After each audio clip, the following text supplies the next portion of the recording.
Every night, she saw the same thing. A quiet room. Her husband Victor reading the newspaper. Her son Andrei scrolling through his phone. And herself, reflected in the mirror. But the woman in the reflection wasn't her. She looked like her. Dressed like her. Even moved like her. But she was not Oksana. And then the woman in the mirror would smile, a strange, unfamiliar smile, and disappear. Oksana would always wake up breathless. Every night. The same dream. And then, yesterday, her favorite porcelain cup, one from her wedding set, shattered for no reason at all. She'd simply placed it down. And it cracked on its own. That's when she knew it was time to visit blind Madame Grace. I wouldn't have paid attention to it, Oksana explained, sitting on the wooden stool beside the fireplace. But it's the same dream every night. And this sense of dread won't leave me. Blind Madame Grace, as always, listened quietly. Then she reached out her hand. Let me feel your palm. Oksana hesitated, then offered it. Grace's fingers were cold but gentle. She traced Oksana's lifeline, heartline, and then paused. You mentioned a broken cup? Yes. From our wedding set. Victor and I have been married 30 years. We have a son, Andrei. Wonderful boy. Though, still single. She laughed nervously. But the cup. How many pieces are left in the set? I'm not sure. Half of them are broken already. Maybe 3 left. That's bad, Grace said seriously. You must never keep an odd number of wedding set pieces. When the cups become unpaired, so can the people. Oksana's face paled. What do I do? Should I buy replacements? If you can't replace them, break one more. Even numbers only. Or misfortune may find your home. And the dream. You saw a different woman in the mirror, yes? Yes. She's not there for you, not directly. But she's tied to someone close to you. And if you keep meddling in his life, you'll call her forward. Who? Your son. Oksana returned home shaken.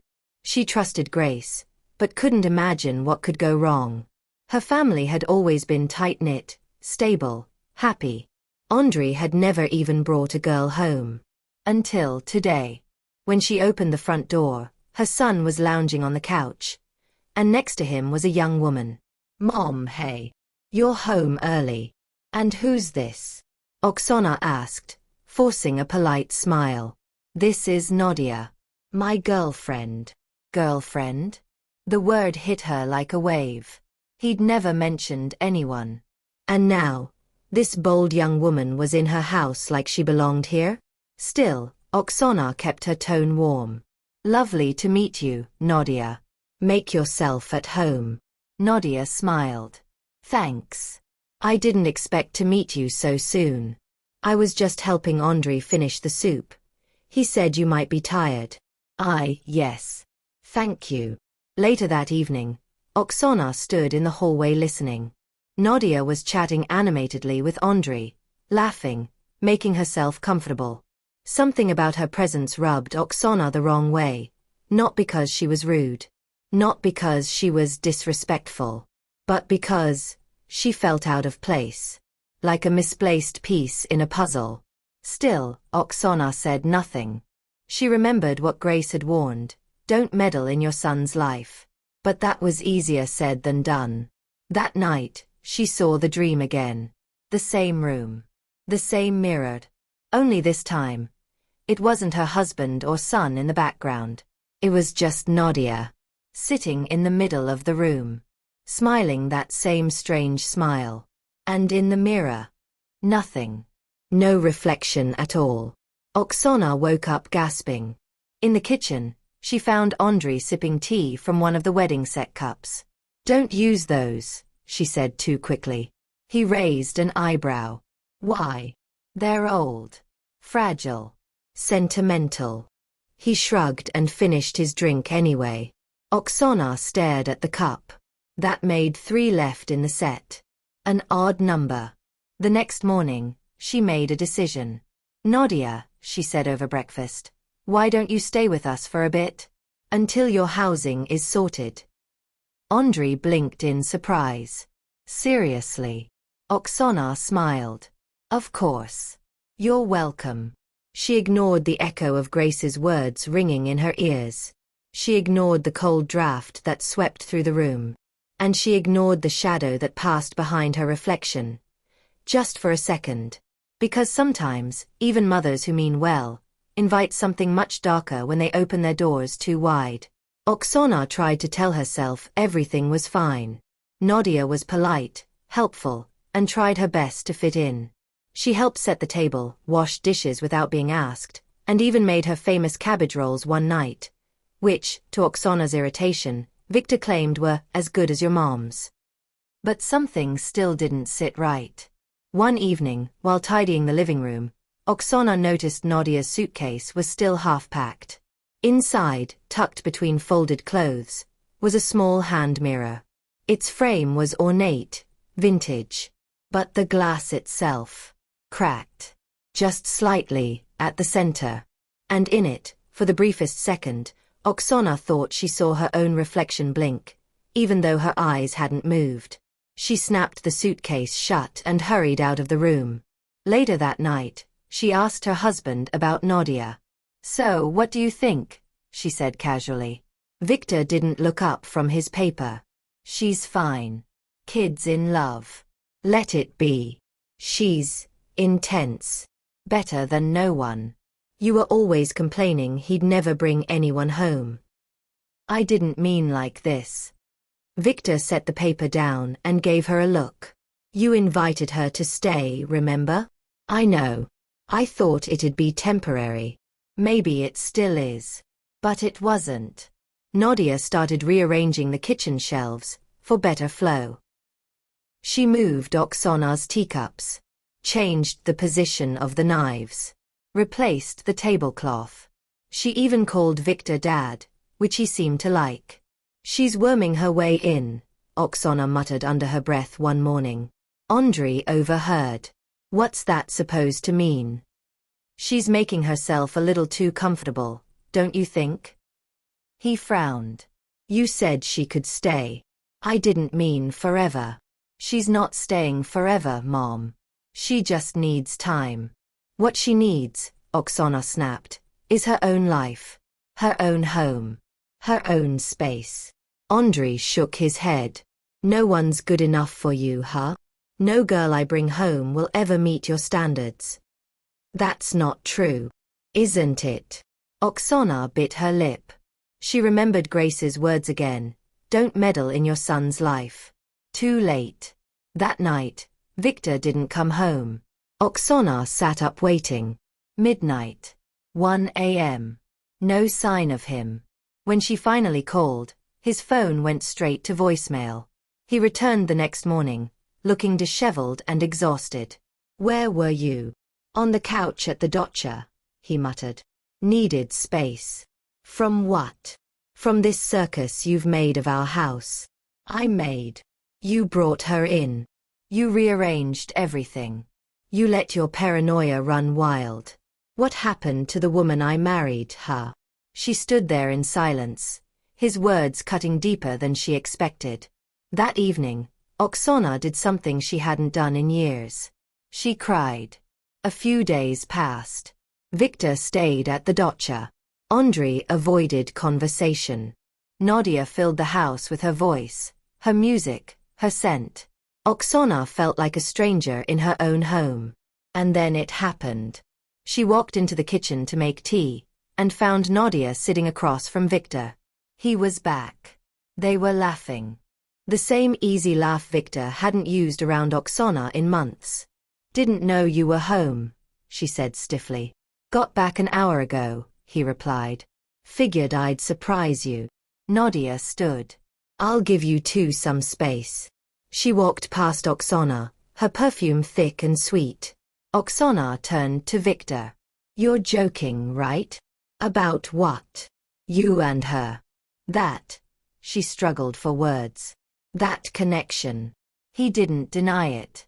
She listens, he said simply. She doesn't nag.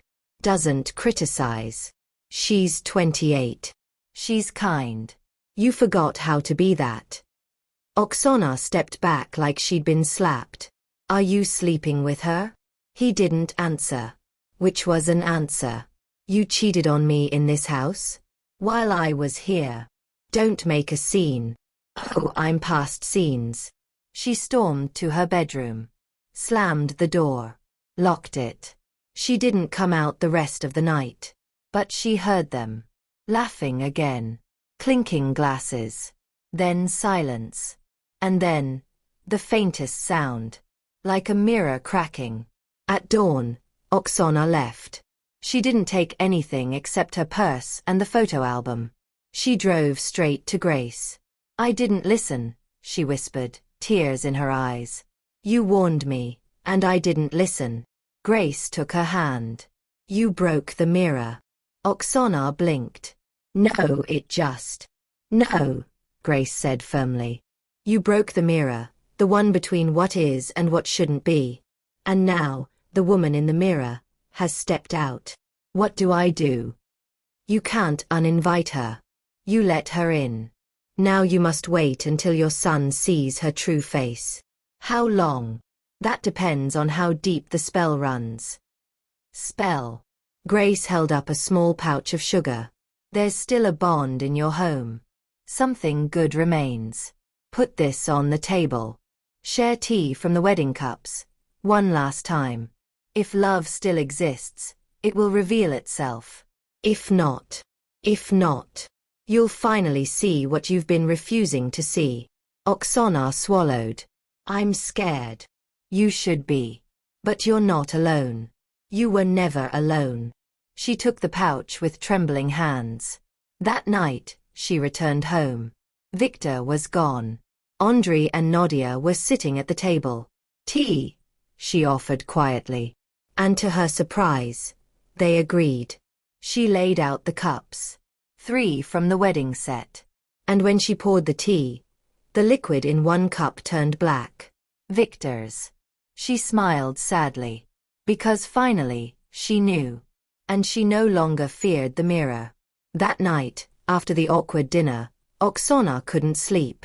Every time she closed her eyes, she saw Nadia's smug smile, Victor's tight lips, and Andrei's confused glance. The dream returned again, the same faceless woman in the mirror. Only this time, she wasn't just staring. She was reaching out. In the morning, Oksana walked into the kitchen and found Andrei drinking coffee alone. Morning, Mom. Where's Nadia? She asked cautiously. Still asleep. She stayed up late watching something. Oksana nodded, hesitating. Listen. About yesterday. Andrei cut her off gently. I know it's weird, Mom. But I really do care about her. I know she's not perfect, but I feel like I can be myself around her. You're sure? I think I am, he said. And I think you're trying too hard to protect me. Oksana swallowed the rising guilt. Was she really helping? Or just meddling? Later that day, Victor returned from the dacha. He was still distant, but at least no longer yelling. Dinner was tense. Nadia acted perfectly polite. Maybe too polite. She laughed at Victor's jokes, complimented Oksana's cooking, and even cleared the dishes without being asked. It was all too smooth. Until Oksana found the wedding cup. She opened the cabinet, reaching for a teacup, and noticed one of the old wedding set cups had been used. The stain inside was fresh. But no one had touched that set in years. Andrei walked in. Mom, you okay? Did you drink from this? She asked. No. Nadia might have. Why? Oksana didn't answer. Instead, she took the cup and washed it slowly, hands shaking. That night, she packed the rest of the wedding set and locked it in the top cabinet. She barely slept. The next morning, she drove straight to blind Madame Grace. I did what you said, Oksana said. I tried to stay out of Andrei's life. I even did the sugar ritual. But everything's falling apart. Victor's cold. Andrei's distant. Nadia. There's something off about her. Grace nodded slowly, taking Oksana's hand. You used the sugar? I did. Then you've invited truth into your home, Grace said. But truth doesn't always come quietly. Sometimes, it crashes in. What do I do? Stop hiding. The cup. You locked it away. That was fear. Not protection. She used it, Oksana whispered. Nadia drank from our wedding set. Then you must finish the ritual.